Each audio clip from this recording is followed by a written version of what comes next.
Hello guys, ఈరోజు వీడియోలో నేను అయోధ్య ఎక్స్పీరియన్స్ని మీతో షేర్ చేసుకోబోతున్నాను. అలాగే అయోధ్యకి ఎలా వెళ్ళాలి, అక్కడ ఎక్కడ ఉండాలి, చూడాల్సిన ప్లేసెస్ ఏంటి లాంటివి ఈ వీడియోలో డిస్కస్ చేద్దాం.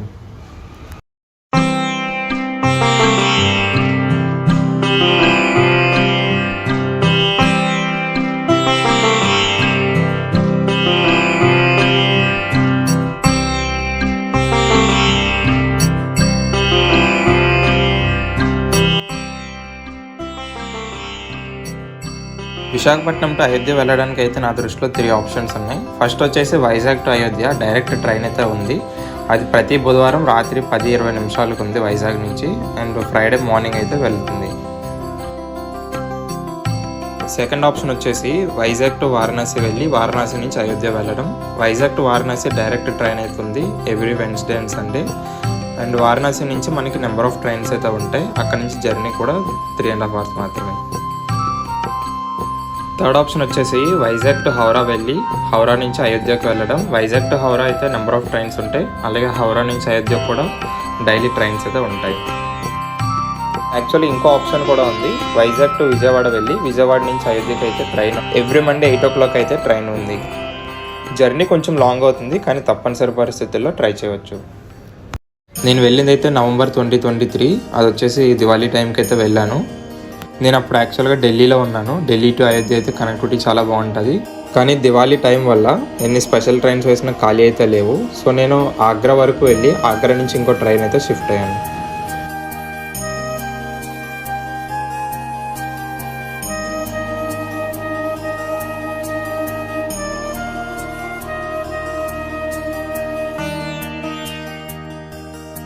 Delhi to Agra 3 hours journey మాత్రమే. ఢిల్లీలో 10:50కి అయితే ట్రైన్ స్టార్ట్ అయింది అండ్ 2కి అయితే ఆగ్రాకి వచ్చింది. నా నెక్స్ట్ ట్రైన్ వచ్చేసి మార్నింగ్ 6:30కి. సో ఈ 4 hours నేను రిటైరింగ్ రూమ్ అయితే తీసుకున్నాను.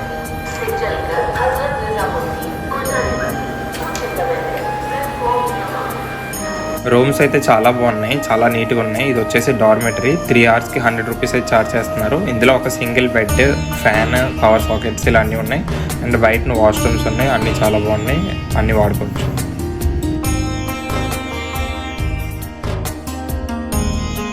మొత్తానికి అయోధ్య అయితే వచ్చేసాను. టైం వచ్చే 7 అవుతుంది. 4కి రావాల్సిన ట్రైన్ 3 hours లేట్ అయిపోయింది.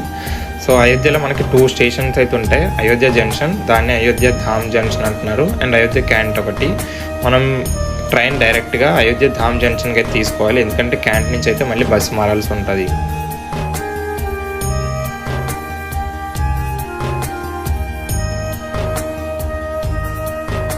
అయోధ్యలో దివాళీ ముందు రోజు అయితే దీపోత్సవం జరుగుతుంది. దానికి సీఎం అయిన యోగి ఆదిత్యనాథ్ కూడా వచ్చారు. అండ్ రూమ్ ఎక్కడ తీసుకోవాలో మీకు ముందు చెప్తాను. నేనైతే ఫ్రెష్ అప్ అయి దీపోత్సవం ఈవెంట్కి అయితే వెళ్తున్నాను.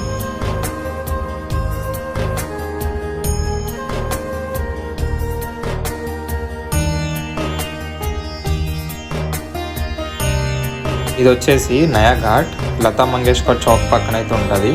ఇది సరియు నది మీద కొత్తగా కట్టారు.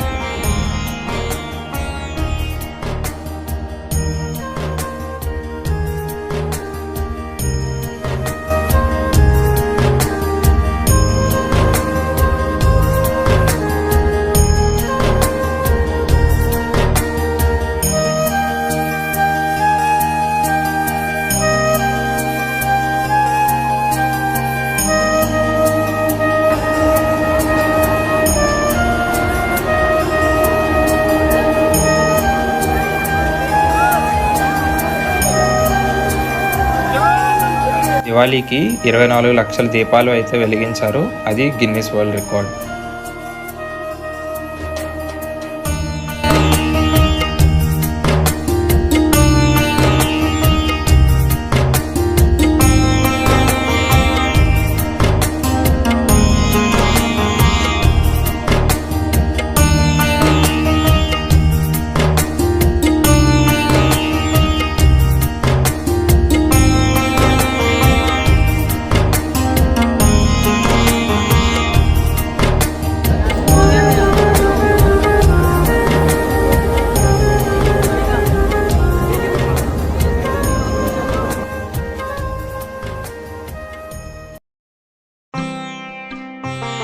కాసేపటి తర్వాత లైట్ షో అయితే స్టార్ట్ అయింది. మొత్తం రామాయణం స్టోరీని కళ్ళకు కట్టినట్లుగా 30 minutes అయితే వేశారు.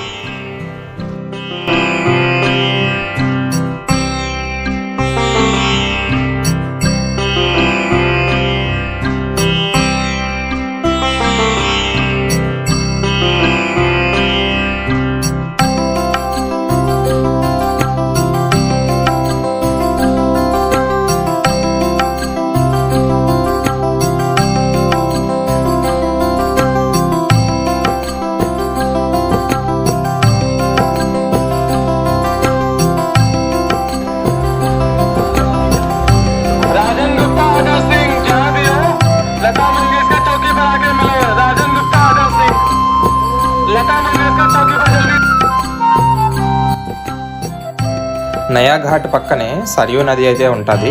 అక్కడ మనం స్నానాలు చేయొచ్చు. అలాగే సరియు హారతి కూడా అక్కడే జరుగుతుంది. ట్రైన్ లేట్ అవడం వల్ల నేను మిస్ అయిపోయాను.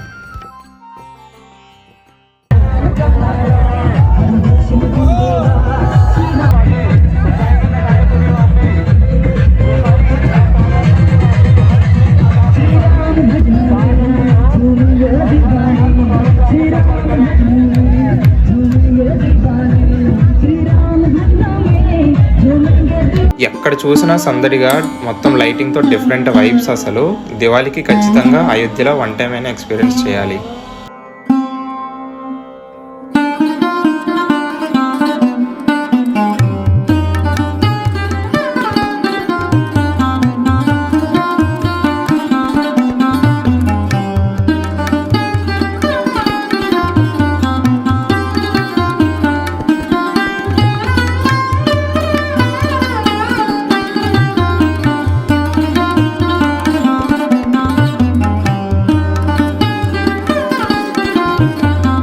ఇదే లతా మంగేష్కర్ చౌక్. దీని పక్కనే మనకి తులసి ఉద్యాన్ అనేసి ఉంది.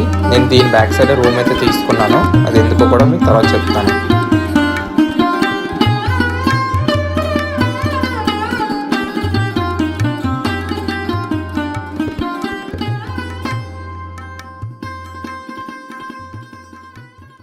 ఈ రూమ్ వచ్చేసి 700 ఛార్జ్ చేశారు. దివాళీకి ముందు అయోధ్యలో రూమ్స్ దొరకడం కొంచెం కష్టం. నేను కలిసిన హోటల్ ఓనర్కి తెలుగు వాళ్ళంటే అభిమానం. సో నాకు రూమ్ అయితే అడ్జస్ట్ చేశారు. అండ్ ఆయన నెంబర్ కూడా డిస్క్రిప్షన్లో ఇస్తాను, అవసరమైతే కాంటాక్ట్ చేయొచ్చు. నెక్స్ట్ డే మార్నింగ్ అయితే ఫ్రెష్ అయ్యి టెంపుల్స్కి వెళ్తున్నాను. మనం వెళ్తున్న ఫస్ట్ టెంపుల్ పేరు హనుమాన్ గర్హి మందిర్. ఇది తులసి ఉద్యాన్ నుంచి 1 km అయితే ఉంటుంది, వాకబుల్ డిస్టెన్సే.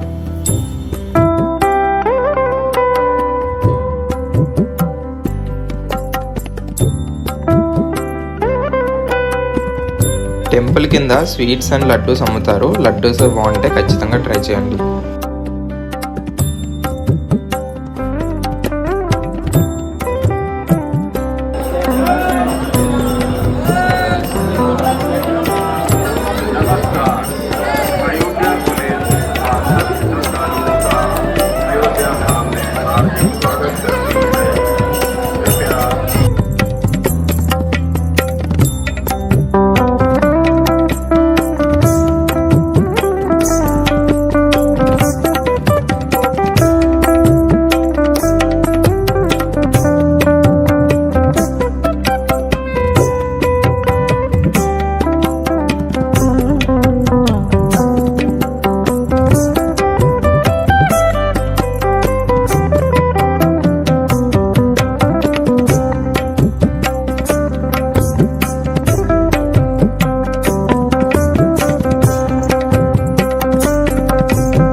సీతారాముల వారు లంక నుంచి అయోధ్యకు వచ్చాక అయోధ్యకు రక్షకుడిగా ఆంజనేయ స్వామి ఇక్కడే ఉన్నారంట. అలాగే ఆంజనేయ స్వామి ఈ అయోధ్య క్షేత్రపాలకుడు కాబట్టి ముందు ఆయన దర్శనం చేసుకొని తర్వాత రామ జన్మభూమి దర్శనం చేసుకోవాలి.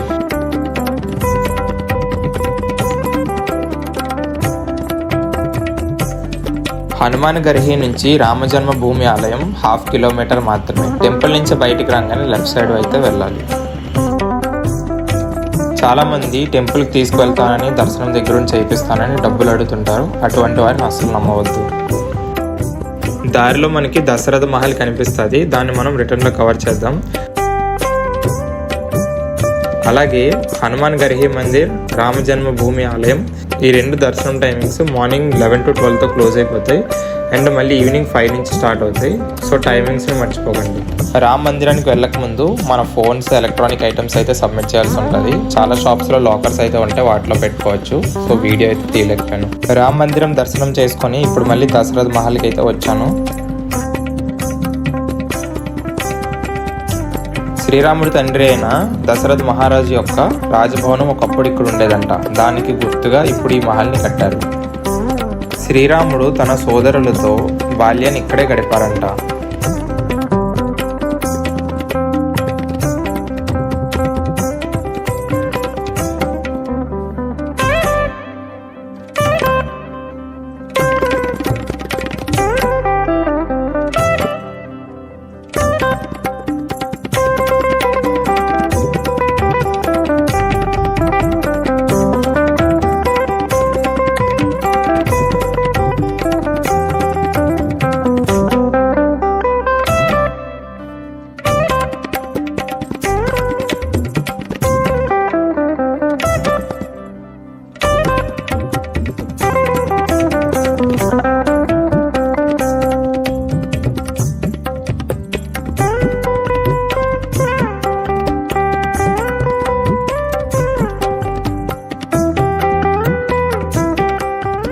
దశరథ మహల్ నుంచి బయటికి రాగానే ఎడమ చేతి వైపు వెళ్తే కనక భవన్కి వెళ్ళవచ్చు.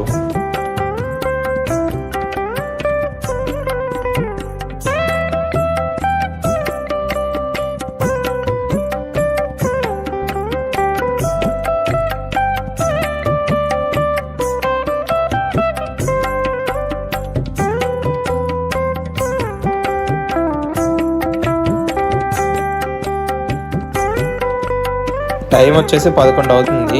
బ్రేక్ఫాస్ట్ కోసం ఇడ్లీలు, దోశలు వెతికితే ఎక్కడ కనబడలేదు. కనక భవన్కి వెళ్తున్న దారిలో ఇడ్లీలు అయితే కనబడ్డాయి. అక్కడ 2 ఇడ్లీలు 50 రూపాయలు.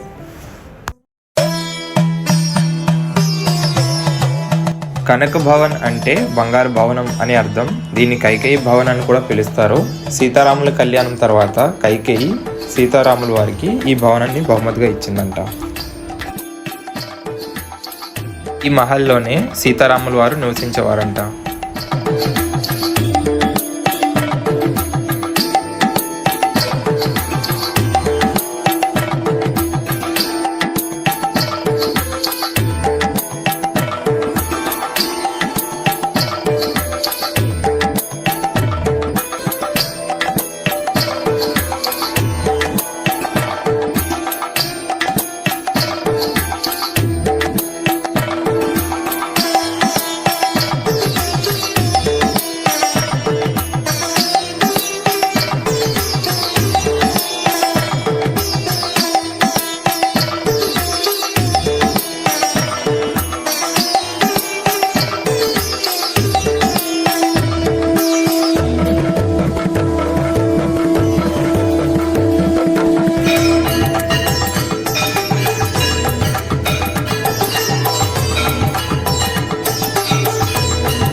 మనం మెయిన్ టెంపుల్స్ అయితే కవర్ చేసినట్టే వాటితో పాటు ఇంకొన్ని టెంపుల్స్ కూడా కవర్ చేద్దాం.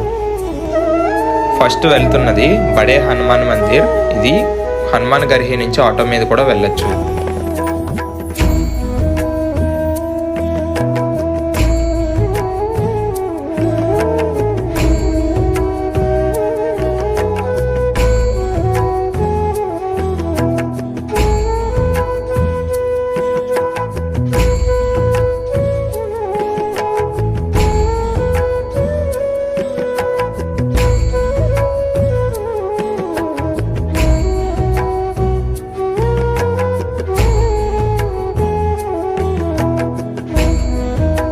బడే హనుమాన్ టెంపుల్లోనే మన పురాణాల్లో ముఖ్యమైన ఘట్టాలను ఎగ్జిబిషన్లో పెట్టారు. దాన్ని కూడా ట్రై చేయండి. ఎంట్రీ టికెట్ 10 రూపాయలు.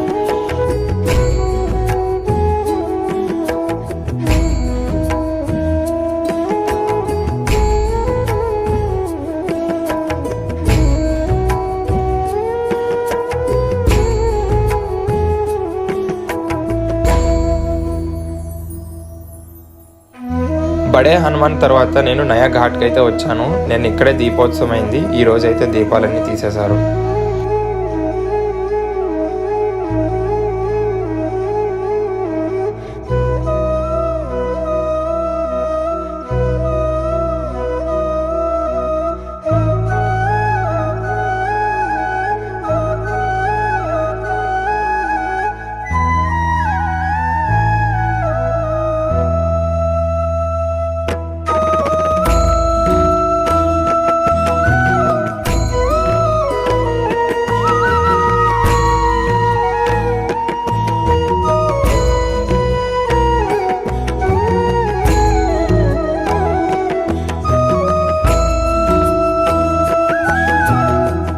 నయా ఘాట్లో మనం స్నానాలు చేయొచ్చు. పిల్లలు పెద్దలు అందరూ స్నానాలు చేయొచ్చు. లోతు కూడా ఎక్కువ ఉండదు. సో భయం అయితే పడాల్సిన అవసరం లేదు.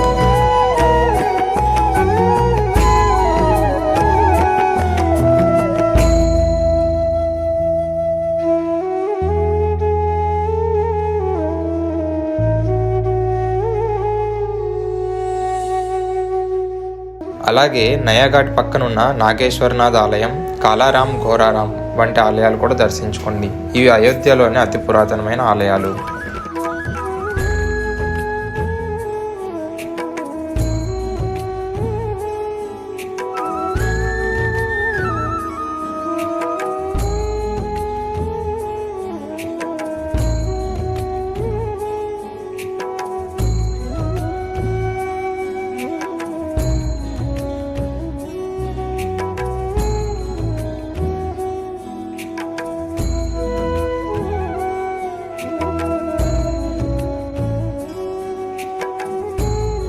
చాలా రోజుల తర్వాత ట్రైన్ ఇంత ఖాళీగా చూశాను.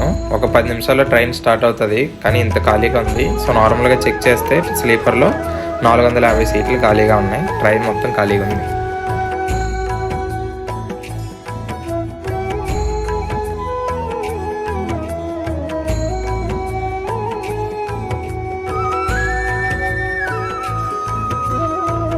సో ఒక్కసారైనా దివాళీకి అయోధ్య వెళ్ళడానికి ట్రై చేయండి. ఒక మంచి ఎక్స్పీరియన్స్. అలాగే నా ఎక్స్ప్లెనేషన్ ఈ వీడియో నచ్చితే ప్లీజ్ లైక్, షేర్, సబ్స్క్రైబ్.